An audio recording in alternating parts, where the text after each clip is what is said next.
They were sentenced to death. But what happened in the execution chamber shocked the world.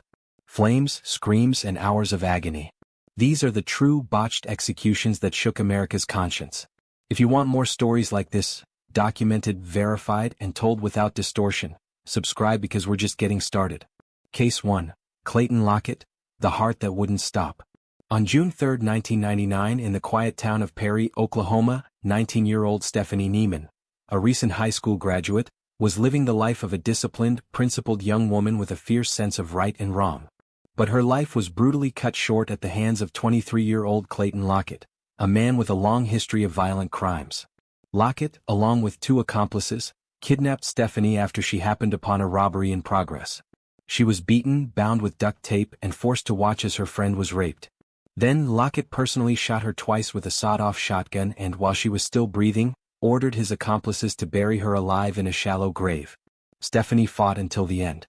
Her autopsy would later confirm she was still conscious when the dirt covered her face. Following a trial that stunned the local community, Lockett was convicted of first-degree murder, rape, kidnapping, and assault. The jury recommended the death penalty, and in 2000 he was formally sentenced to die by lethal injection. For over a decade he remained on death row, appealing and fighting the sentence. But as the years passed, the case faded from headlines, until it was time to carry out the execution. April 29, 2014. A Tuesday. 6:23 p.m., Oklahoma State Penitentiary in McAlester. On that day, Oklahoma prepared to carry out Lockett's execution using a new highly controversial 3-drug protocol. Midazolam, a sedative never before used in a full execution sequence in the state, vecuronium bromide, a paralytic agent, and potassium chloride, which stops the heart. The state had trouble sourcing the usual drugs due to pharmaceutical restrictions, so it turned to this untested combination, despite warnings from medical experts. At 6:23 p.m., the execution began. A medical technician attempted to insert an IV into Lockett's femoral vein, an unusually invasive site, because he was reportedly too muscular and dehydrated for arm access. The insertion was botched. The IV was not securely placed in the vein, and instead the drugs infiltrated surrounding tissue, meaning the lethal chemicals would not properly enter Lockett's bloodstream. At first he appeared sedated. But within minutes something went wrong. Witnesses described the air in the chamber turning tense. Lockett began to twitch, then groan. His body writhed violently. He clenched his teeth, attempted to speak, and shockingly, lifted his head off the gurney. He was supposed to be unconscious. His chest heaved. He tried to rise. Reporters described a horrifying scene, guards exchanging panicked glances, a curtain being drawn hastily to shield the witnesses. But the damage had been done. At 6:56 p.m., the Department of Corrections called off the execution, an unprecedented move. But the situation had spiraled beyond control. At 7:06 p.m., just 10 minutes later, Clayton Lockett was pronounced dead. Not from the drugs. Not from the intended injection. But from a massive heart attack, 43 minutes after the procedure began. The fallout was immediate and far-reaching. Governor Mary Fallin ordered a full investigation the following day.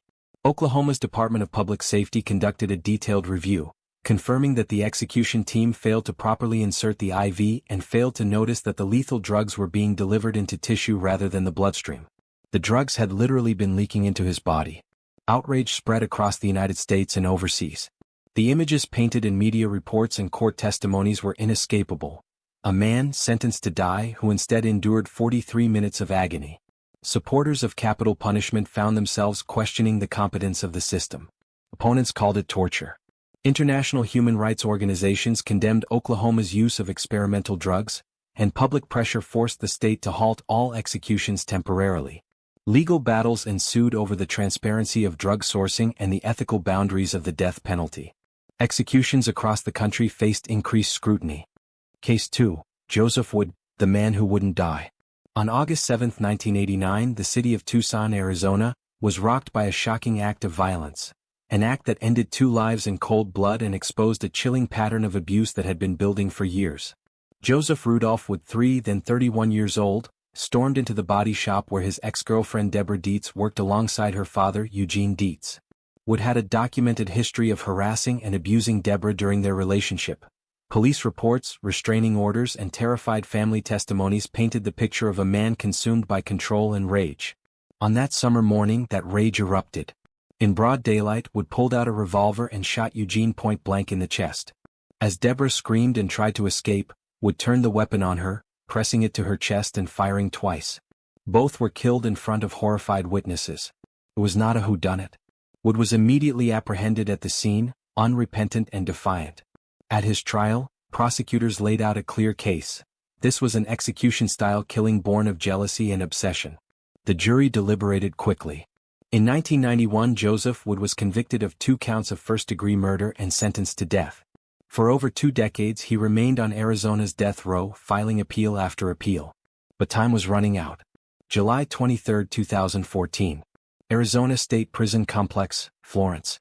Wood, now 55 years old, was scheduled to be executed at 1:52 p.m. The state, like many others at the time, had difficulty sourcing traditional lethal injection drugs, so it opted for a new combination: midazolam, a sedative, and hydromorphone, a narcotic painkiller. This 2-drug cocktail had never been used before in Arizona.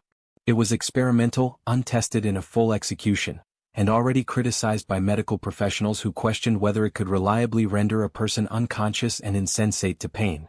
At 1:52 p.m., the drugs were administered. But instead of a peaceful and swift end, witnesses began to observe something far more disturbing. Joseph Wood, lying strapped to the gurney, began gasping. And then again. And again. Witnesses began counting. 5 minutes passed. 10. 15.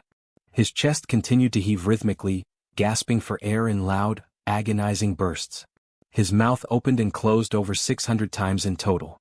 For 1 hour and 57 minutes, he appeared to struggle for breath. Some journalists at the scene initially thought the execution had been delayed, not realizing that the process had already started. But what they were witnessing was a man in the throes of a drawn-out, possibly conscious, death. Attorneys for Wood, watching in stunned disbelief, immediately filed an emergency motion with the Ninth Circuit Court of Appeals, as the execution was underway, pleading for intervention. The motion read, "He has been gasping and snorting for more than an hour. He is still alive." It was a moment without precedent. They begged the court to stop the procedure, to call for a halt, to recognize that this was cruel and unusual punishment. But by the time the court could respond, Joseph Wood was dead. Time of death, 3:49 p.m. He had spent nearly 2 hours dying, his death certificate marking one of the longest lethal injections in American history. The reaction was immediate. Arizona Department of Corrections officials insisted that Wood had been unconscious throughout the process. But eyewitness reports, court filings, and media coverage painted a drastically different picture. Medical experts described the scene as a botched procedure that bordered on torture. Comparisons were drawn to euthanasia, except this was not a medically supervised act of mercy, but an experimental execution with opaque oversight and questionable drug sourcing. Arizona, in the wake of the national outrage, suspended all executions. The state faced a flood of federal lawsuits from journalists and advocacy organizations demanding to know where the drugs had come from, how they had been tested, and what protocols had been followed. The secrecy surrounding the suppliers and the chemicals used sparked a broader legal war. States across the country had been shielding their drug sources from public disclosure, citing security concerns, but the Wood execution reignited fierce debate over whether government transparency could be sacrificed when human lives were on the line. And so, Joseph Wood, whose violent past had brought him to death row, became an unintentional symbol in the national debate over capital punishment.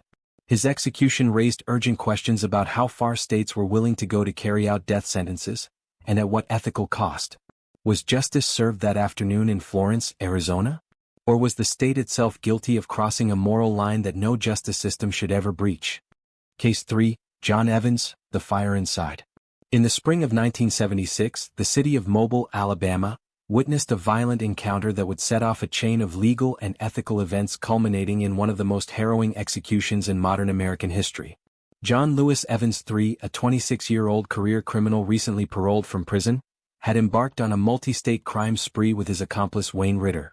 Their trail of robberies and car thefts led them to the pawn shop of Edward Nasser on March 7, 1976, a well-known and respected local businessman. The plan was simple: rob the store and get out quickly. But when Edward Nasser resisted, Evans pulled the trigger. As Nasser lay dying on the floor, Evans and Ritter fled, leaving behind a blood-stained floor, a shattered community, and enough evidence to seal their fate. Evans was captured shortly thereafter. At trial he showed no remorse. In fact, he openly admitted to the killing, rejecting a plea deal that might have spared him the death penalty. During sentencing, Evans stood before the judge and said, "I killed him. I meant to kill him. He's dead. I don't feel bad about it." That chilling declaration left no room for doubt. John Evans would become one of the first men executed after the U.S. Supreme Court reinstated the death penalty in 1976. His method of execution would be the electric chair, a device whose dark legacy had already left its mark on American penal history. April 22, 1983, Holman Correctional Facility, Atmore, Alabama. It had been 7 years since Alabama had carried out a state execution.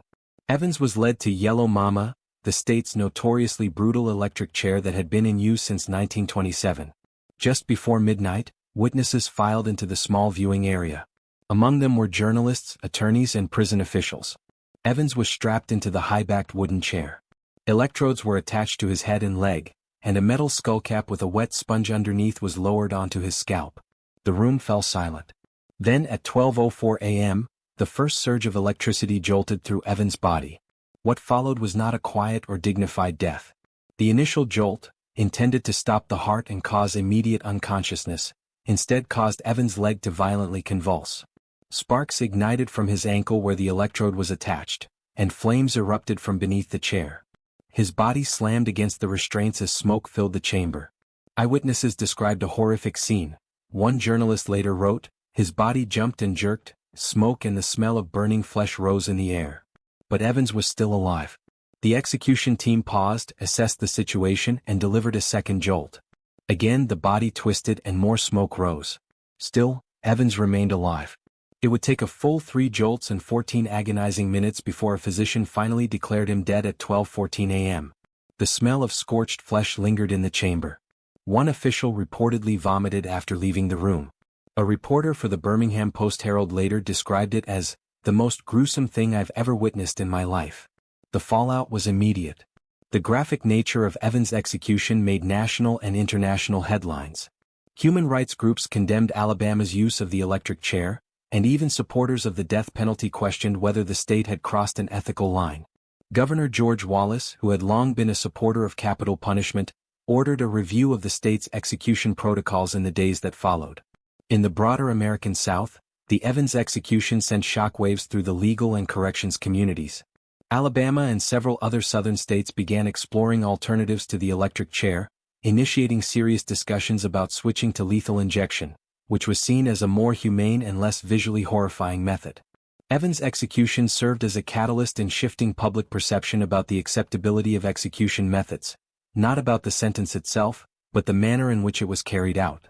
Case 4. Jesse Tafero head in flames. On the morning of May 4, 1990, at Florida State Prison, a man named Jesse Joseph Tafero was strapped into the electric chair known infamously as Old Sparky, a grim instrument of death whose very name had long evoked dread in the hearts of those condemned to sit in it. But what happened during Jesse Tafero's execution did more than frighten. It stunned an entire nation and left even the most seasoned witnesses questioning the humanity of the state's ultimate punishment.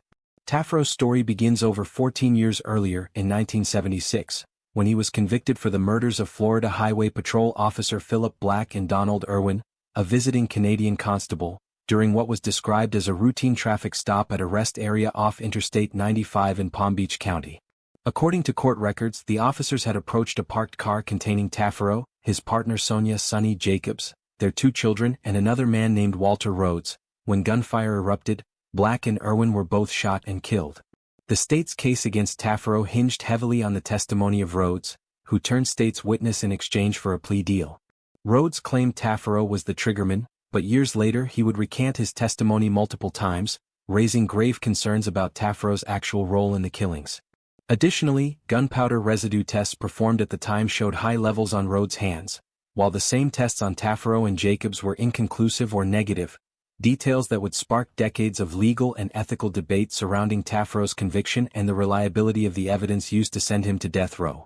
By the time his execution date arrived in 1990, Jesse Tafero had spent over a decade behind bars maintaining his innocence, while his case drew attention from legal advocates, journalists, and human rights organizations who questioned whether the wrong man might be scheduled to die.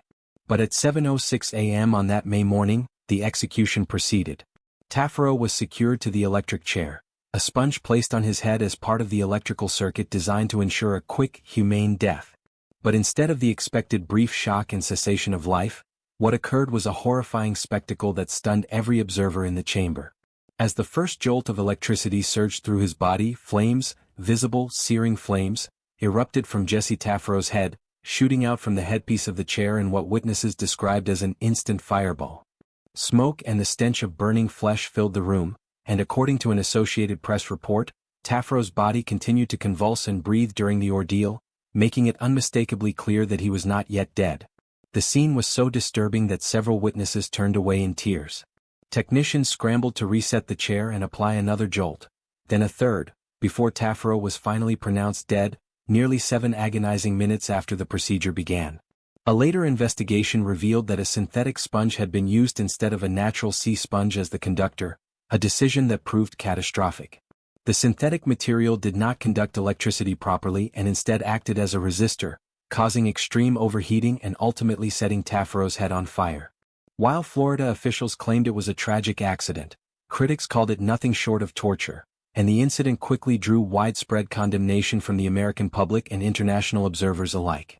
In the wake of the botched execution, the electric chair, already a subject of intense scrutiny, was dubbed Old Sparky by media outlets and activists alike, a nickname that symbolized not just the machine's brutal power but also its capacity for horrifying error. The event reignited national debate over capital punishment, with even longtime proponents questioning how such a grotesque failure could occur in a modern justice system.